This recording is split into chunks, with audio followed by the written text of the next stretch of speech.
Things haven't been going great for Ben Shapiro. The former darling of right-wing media has been under a lot of fire from his right flank, and his once enviable position now seems very precarious. Only 8 years ago, things were dramatically different as Ben Shapiro was making his ascent. Back on November 13th, 2017, an article in the New York Times described conservative commentator Ben Shapiro as the cool kid's philosopher. The article is a relatively gentle profile of Shapiro, describing him as a conservative firebrand who holds extreme views, who is finding a young audience online. There's a part of this article that has an odd echo in the present. It reads, Mr. Shapiro is trying to define conservatism at a time when its meaning is up for grabs, and the Republican Party and traditional conservative media outlets like Fox are built for older audiences. This is even truer now, but the next sentence in the article is even more interesting. Shapiro does not like President Trump, and he disagrees with his old boss at Breitbart News, Stephen K. Bannon, that Trumpism is the future of the Republican Party. Obviously, Ben Shapiro has changed his tune long since then, and that's part of how Shapiro has succeeded, a combination of being morally lucky within the context of conservative politics and willing to sit at the altar of Trump, cashing in on the rightward shift represented by Trump and knowing when to fall in line when he saw where that push towards the right was actually coming from. Not people like him, but the constituency more aligned with Donald Trump. This nimble movement helped him ascend the space to be one of the most popular voices in online conservative media in the early 2020s. But his metrics have been way down in 2025. In fact, I suspect further down than the publicly available data suggests. The reasons are many, and ironically, much of it is Shapiro's own making. I want to look through some of that history and explore just how someone can go from being one of the big dogs in the conservative movement to one of its favorite whipping boys. For those somehow unfamiliar with Shapiro's backstory, the very fast version was that he was a young conservative who got a taste of the limelight in conservative commentary before the age of 20. He tried to break into the world of Hollywood and failed. I've written a couple comedies, kind of hour-long dramedies for, spec script. And have they been bought? No. He helped launch The Daily Wire, a conservative media company that had massive success in its earlier years, although its fortunes have turned as of late. I made a whole video about that if you're curious to learn more. As The Daily Wire weakens as a company, largely as a result of bad business decisions costing them tens of millions of dollars and losing key talent, driving down viewership, being so closely tied to that company has damaged Shapiro's reputation as well. Even though he isn't the CEO who has been driving some of those bad decisions, this company is still very much associated with him as a talent. Where Shapiro stands on a lot of issues hasn't changed much over the years. Going back to that 2017 New York Times article again, his positions are described like this. His views are extremely conservative. Transgenderism is a mental illness, as per the Encyclopedia of Mental Disorders before 2013. Yes, blacks have been historically discriminated against. No, institutions are not broadly discriminated against them today. The rich pay too much tax. Abortion should be illegal. Social Security ought to be privatized and Obamacare repealed. This is something I just want to mention off the top that, while Shapiro is currently losing ground to people more extremely right-wing than he is, back in 2017 he was already considered pretty far-right too. That should tell you a lot about the state of modern conservatism right now, at least in the media space. One key issue is that Shapiro has been a steadfast supporter of Israel, making him vulnerable to criticism as he continues to run cover for the obvious genocide happening in Gaza, a sentiment that became more popular in mainstream media throughout 2025. In addition to that, there are several prominent right-wing creators, specifically Nick Fuentes and Candace Owens, who very much hold a grudge against Ben Shapiro. As Shapiro's view numbers sharply dropped through 2025, he was motivated to respond to the growing alternative in conservative media, one that was growing increasingly hostile towards him. A video from October 30th titled "Woke Politics Infected the Far Right" is his attempt to explain just what's going on.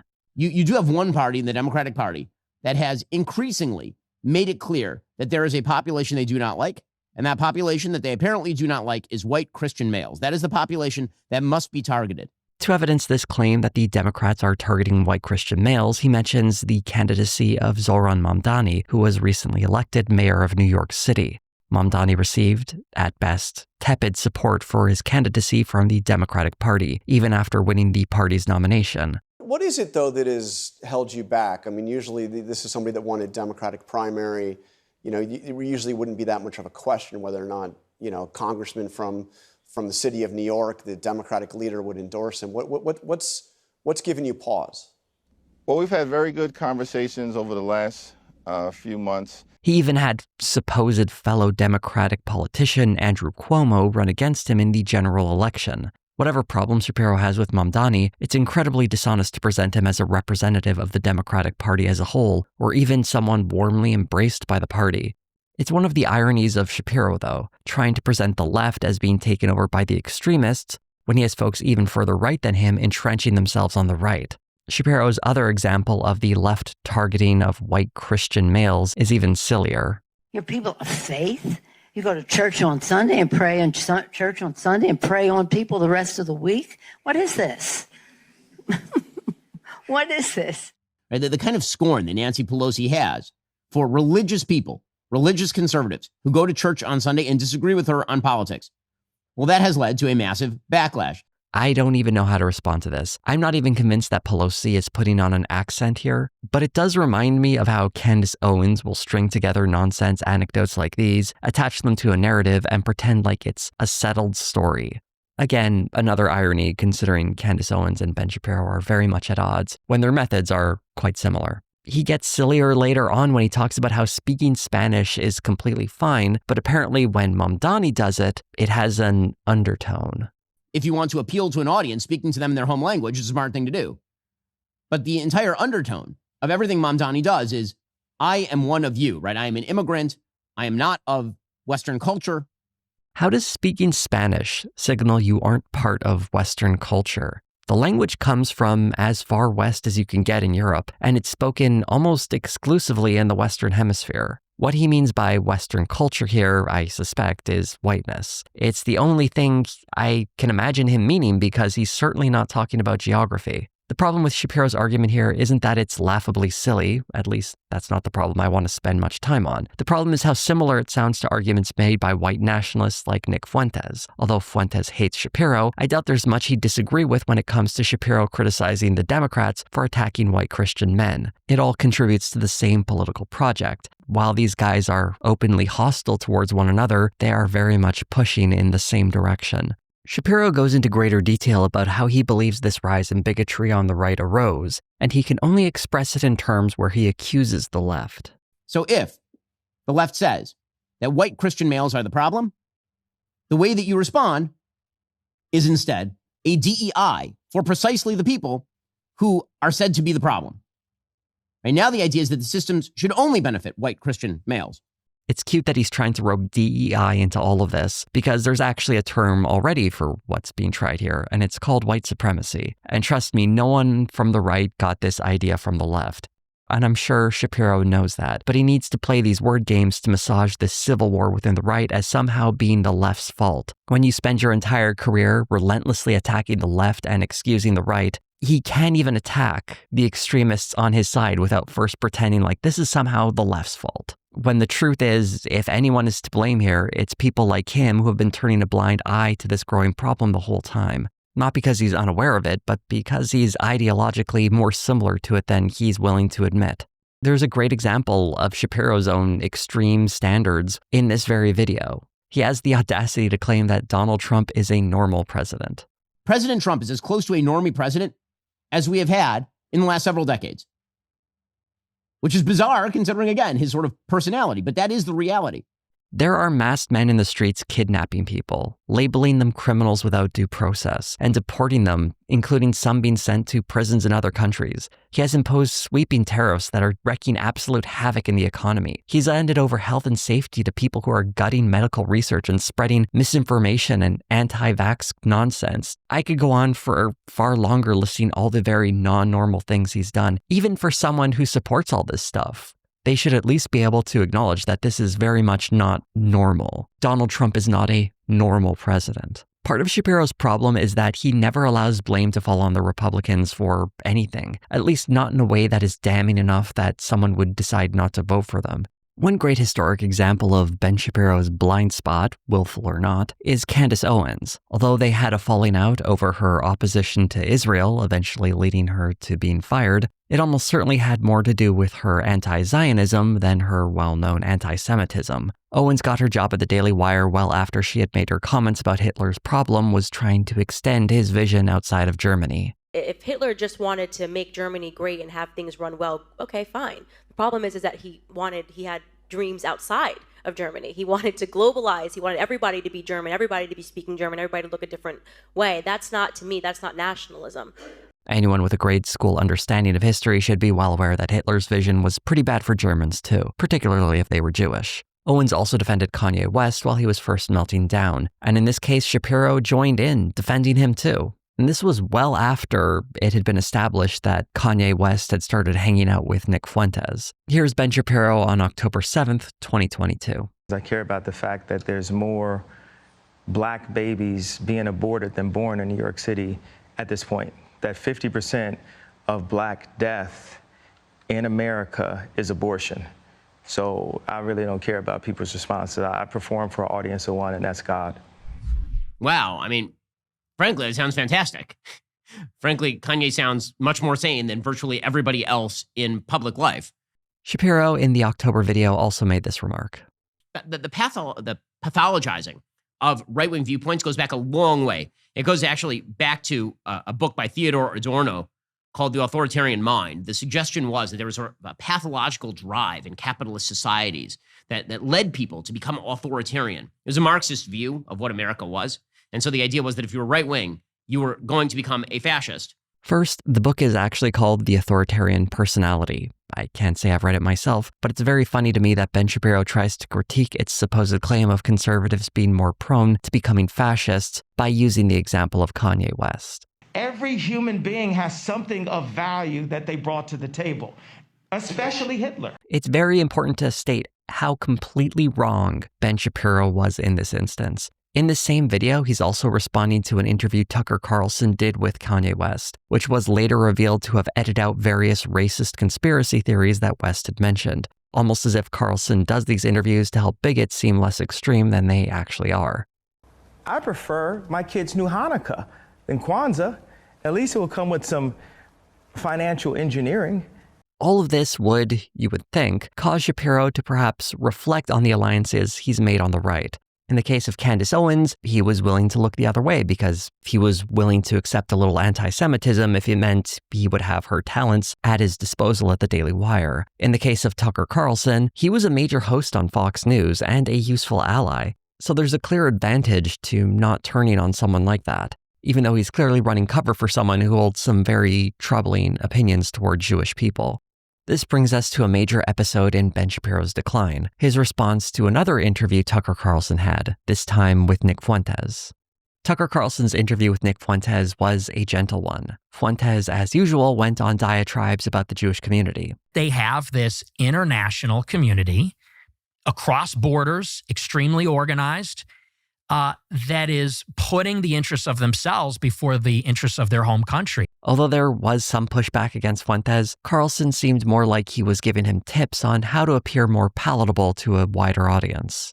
But the problem in your response, I get what you're saying, but the problem in your response is it does not apply to every individual. No, and I would never say that. Okay. Well, I just think it's important to say that. There's a presumption in everything Carlson says that he and Nick Fuentes generally agree, but Carlson just wishes Fuentes spoke more delicately about the subject. It both ingratiates Carlson to Fuentes' audience while giving Fuentes mainstream credibility. Oddly enough, in his response to this interview, Ben Shapiro had a similar takeaway. Probably you came away thinking that, for the most part, Fuentes lives on the radical edge of normality. You think that if you watch the interview, because Tucker Carlson decided that it was important not only to host Fuentes, but to smooth over his views, water them down, and make them far more palatable to a normal audience. As we'll discuss in a bit, this is what Tucker Carlson does for a living. But Ben Shapiro gets off track a little later when he says this. Now, since his exit from Fox News in 2023, when, of course, he was a very, very popular host, Tucker Carlson has turned himself into a conspiracist and a crank and a pathological liar. Shapiro would go on to provide some good example of Carlson's show being a mouthpiece for pro-Russia propaganda and conspiracy theories. But what he gets very wrong is that this didn't start when Tucker Carlson left Fox News. He's been doing this for years. A video I made several years back looked at his programming on the Fox Nation streaming service back when he was still at Fox News, and he frequently had fringe right-wing figures on, like the raw egg nationalist. That was part of a special about how men's health can be improved by drinking raw eggs and shining red light on your balls. This is, of course, just the tip of a very bizarre iceberg. He would talk about everything from alien abductions to the danger of wind turbines. And the white nationalist connection doesn't just come from the occasional guest. His top writer at the time, Blake Neff, was forced to resign after he was exposed posting racist and sexist comments online for years. And he bragged about smuggling some of that into Tucker Carlson's scripts. And it's very well documented that white nationalists often tuned into Tucker Carlson when he was on Fox News, taking notes on how to more effectively phrase their own beliefs, because he was so good at streamlining them into mainstream conversations. Tucker Carlson has been swimming in these waters for a long time. Oh, just a side note, if you're wondering what happened to that head writer, Blake Neff, after he was forced to resign from Tucker Carlson's show, he got a job at Turning Points USA. Just thought I should mention that. When Tucker Carlson was fired from Fox News in 2023, Ben Shapiro's pal and former Daily Wire CEO Jeremy Boring made a comment about how they'd love to hire him. Ben Shapiro at the time had expressed disagreements with Carlson over foreign policy, but did describe him like this. Whatever Tucker is, he is certainly a compelling presence, and he does, when it comes to social issues particularly, have an extraordinary amount of moral clarity. And he criticized the media's commentary on Carlson. The Times did an investigation into how Tucker Carlson stoked white fear to conquer cable. This, of course, is their routine, is that anybody they don't like is a white supremacist. This really captures the bind Shapiro finds himself in. His criticisms of Carlson in the present are solid, but he's also pretending that this is somehow new, when the truth is, it's not that Carlson has changed, it's just a lot of this is starting to hit Ben Shapiro more directly. And it's that interview with Nick Fuentes that really seems to have brought things to a head. For those who don't know, Nick Fuentes has hated Ben Shapiro for many years, in part because of Shapiro being Jewish, but also because he sees Shapiro as someone who undermined his career. In his interview with Tucker Carlson, Fuentes described how Shapiro was initially an inspiration for him. We do this debate about Trump versus Hillary. And so I'm there and I'm pro-Trump and I say, I think Trump's going to win. And I'm straight up like ripping the Ben Shapiro talking points. This admiration didn't last as, according to Fuentes, Shapiro publicly called him out over some of his takes regarding Israel. If Nick Fuentes said the sky was blue, I'd stick my head out the window to double check. So it's important not to take it on faith that he's being honest in any of this. But what is easily verifiable is that he has been talking shit about Ben Shapiro for many years now, including one very messed up incident where he confronted Shapiro in public while he was out with his family. Although Fuentes and Shapiro insist none of this is personal, it's hard not to notice that Ben Shapiro had for years avoided calling out Tucker Carlson this aggressively, and now he's saying stuff like this. Tucker Carlson, for example, would never say out loud what Nick Fuentes does. He wouldn't say the things many of his guests say. And so instead, he acts as an ideological launderer. He takes other people's hideous ideas, he softens them, he treats them with love and care, and then he provides them with a massive signal boost. He isn't merely talking to people in good faith, of course. He's promoting certain people and ideas and attacking others. And Shapiro goes so far as to point out how even Nick Fuentes can see how Tucker Carlson is a fraud. And after years of bragging about being an elite, bragging about being so out of touch and so rich, now he's going to be the spokesperson for all the white people. Now he's going to roll up his sleeves. I just like to hunt and fish in my log cabin. I care about Klarna and credit card debt.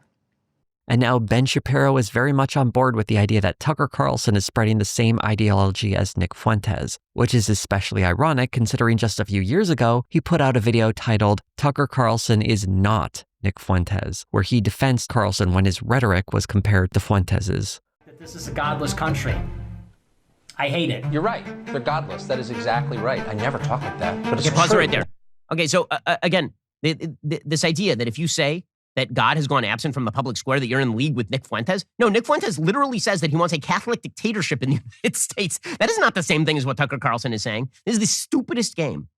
It's incredible that not even 3 years later, Ben Shapiro is going after Tucker Carlson for being aligned with Nick Fuentes when he was criticizing The Daily Show for noticing patterns in their rhetoric. I want to highlight another part of the Carlson interview of Fuentes that might explain the phenomena going on here. When you get attacked, when people call you names, like they always called me racist, and I would always think to myself, I'm actually not.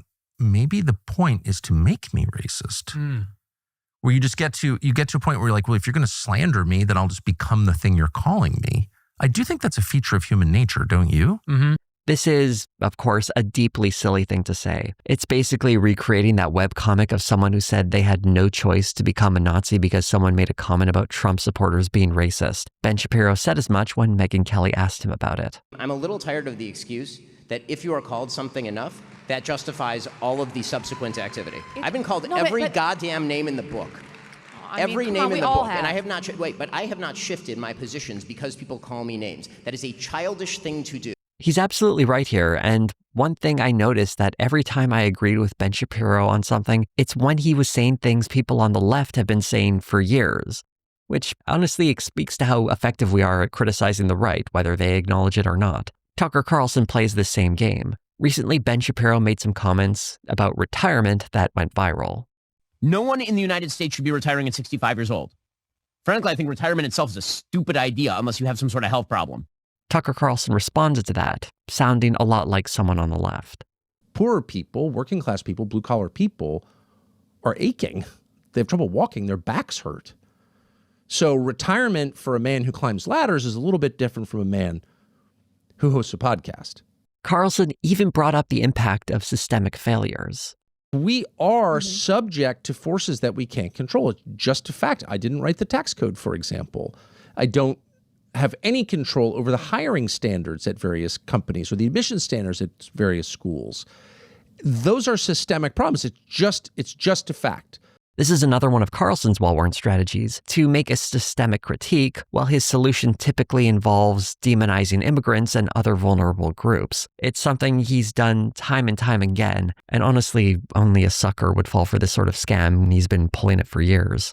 What's even more ridiculous about Tucker Carlson's criticism of Ben Shapiro's rhetoric around retirement is that none of this is new. Shapiro was saying this at least a year and a half ago. It's hard to imagine these guys have only recently noticed these things about one another and were either too cowardly to mention them before or perhaps saw more professional advantage in staying quiet. It really speaks to what opportunists they are.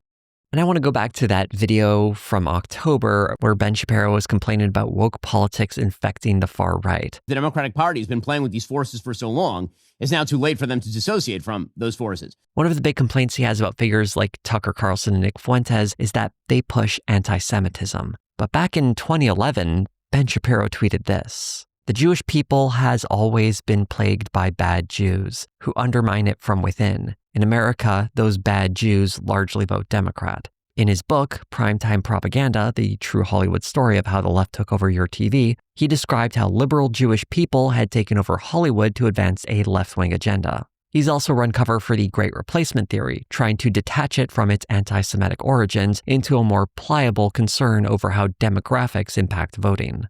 There's something very unsettling about how Ben Shapiro was perfectly happy to point the finger at bad Jews, but somehow thinks it's the left that's convincing parts of the right that there's some kind of Jewish problem.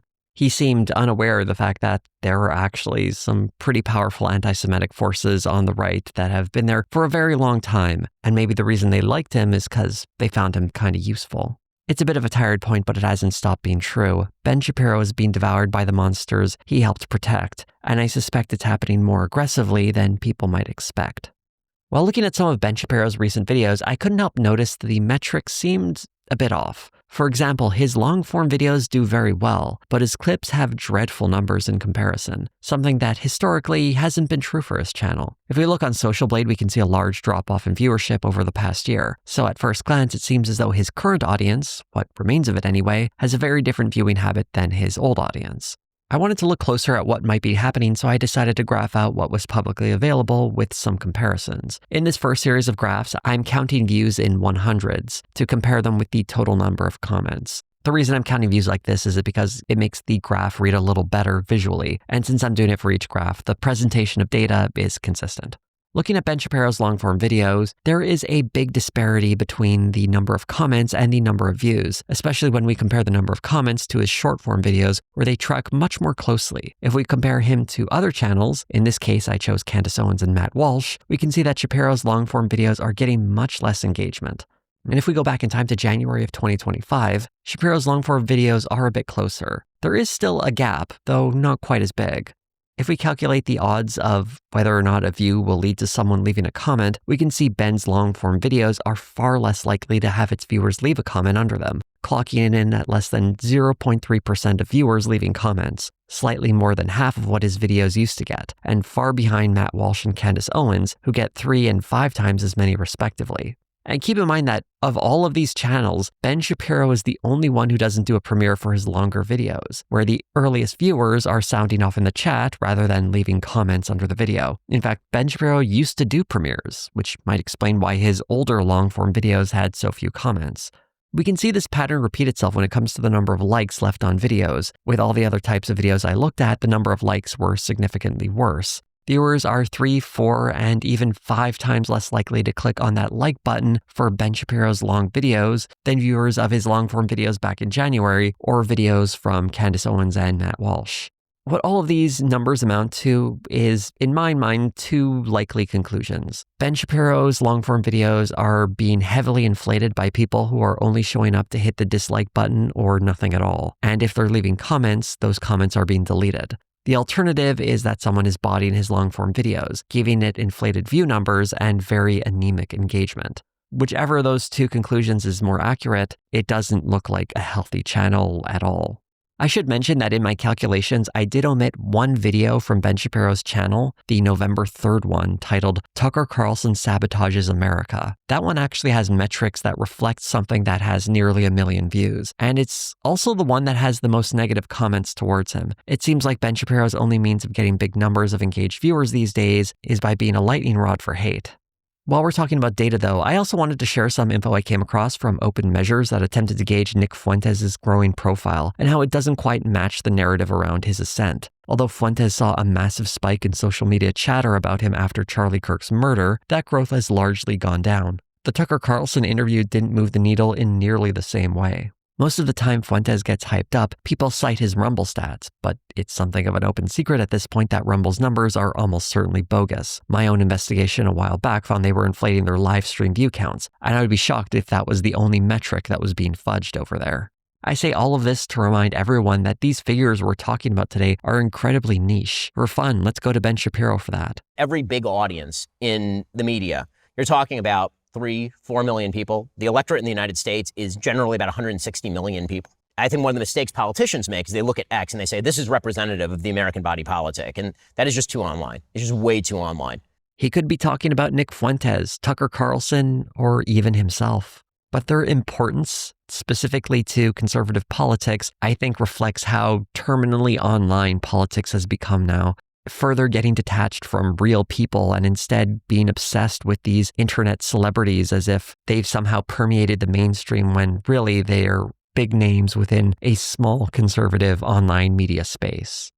At some point, Donald Trump is going to retire from public life, likely due to failing health. And right now, his cult of personality is the one thing uniting a lot of disparate parts of the right wing. This is something Ben Shapiro is well aware of. I think that there are a lot of people who are planning for the post-Trump era, and they're trying to make moves right now in order to sort of consolidate their viewpoint in the post-Trump era. Ben Shapiro represents the old guard of traditional conservatives, the former far right, before they are outflanked by an even more extreme America First movement, often associated with Shapiro's rivals, including Nick Fuentes and, to an extent, Tucker Carlson. It's not a coincidence that Carlson suggests that Fuentes has already won this fight. And Ben Shapiro seems irrelevant to me now? But back then, for the young, guess that's was huge. true. Mm-hmm. So maybe you won. Oh, certainly. The truth is probably more complicated, especially since it's hard to get trustworthy numbers for all of this. But for a political party that seems to be terminally online, it's not surprising that popular sentiment on the internet can be used to fuel a movement. It remains to be seen if it can actually translate to electoral success, though. One of the keys to Ben Shapiro's success online is that he's been able to avoid or build alliances with people who clearly don't like him. Alliances that would never work long term, but I suspect he thought he could get ahead of. As public opinion has shifted rapidly against Israel, it's become increasingly difficult for someone like Shapiro to continue his vocal support for the country. Many on the right have used this opportunity to smuggle their anti-Semitism into the broader criticism against Israel, but Shapiro can't make that move. Back in 2024, Ben Shapiro and his father, a Hollywood composer, produced a musical in Israel that paired the October 7th attack with the Warsaw Uprising. It was called We Will Rise. Speaking to the Jerusalem Post, he said, "The ending is the most powerful part for me. The characters from the Warsaw Ghetto sing 'We Will Rise' as they move through the fog, but now they're joined by the Israeli soldiers who realize that their fight is the same. The fight to protect the Jewish people is timeless." Putting aside the grotesque pairing of the genuinely heroic uprising in the Warsaw Ghetto with the soldiers committing a genocide, what we see is that this is something Ben Shapiro genuinely believes in. He's a man who has a real passion for at least some of what he talks about, and I think that might ultimately be his downfall. While he was willing to make cheesy YouTube videos for clicks or endorse politicians he has serious misgivings about, there are some lines he won't cross when it comes to some of his values. In this case, it means defending a country committing a genocide, which is tragic in its own right. But in the world of conservative media, not being able to sell out your supposed values makes you vulnerable. Going back to the New York Times article, it's hard to imagine Ben Shapiro pivoting to be on the friendly side of the increasingly extreme right-wing base the way he had 8 years ago. Mostly because he didn't really have to give anything up. He just had to pretend he liked Donald Trump. And Ben Shapiro was certainly tolerated and even celebrated because he was useful for attacking the left. But attacking the left while ignoring the far right only works when the far right isn't breathing down your neck in public awareness and pulling ahead in view counts. While I think Ben Shapiro's profile has been dragged down, I doubt he'll be completely finished forever. Careers in media can slump along if someone has a devoted enough base, and Shapiro still has some kind of audience keeping him afloat. A couple of years from now, it'll be interesting to see if he's found life in a new lane of political relevance, or if the times will pass him by and he'll end up forgotten, like pundits of the past, such as Bill O'Reilly. In the meantime, we can enjoy insightful interviews from Tucker Carlson, where he asks tough questions like this. What is porn exactly? Like, describe how available is porn? What is it? One of the real challenges in making this video was getting incredibly sick while I was working on it, so I hope my voice didn't sound too froggy during that one. At one point during me being sick, my voice actually sounded incredibly sexy, and I was very tempted to record something, but I thought I should look after my health, and also having a sexy voice while talking about Ben Shapiro seems like some kind of crime against nature, so I wanted to avoid that as well. But there's certain things in life you shouldn't avoid, such as watching my videos, and if you would like to support seeing more of them come in the future, I recommend becoming a patron, where you will get your name in the credits like the fine folks you see here, early access to videos, and some other fun bonuses now and again. If you would like to support the channel in a non-monetary fashion, you can like, comment, subscribe, hit the bell for notifications, or share this video on social media. Thank you all so much for watching.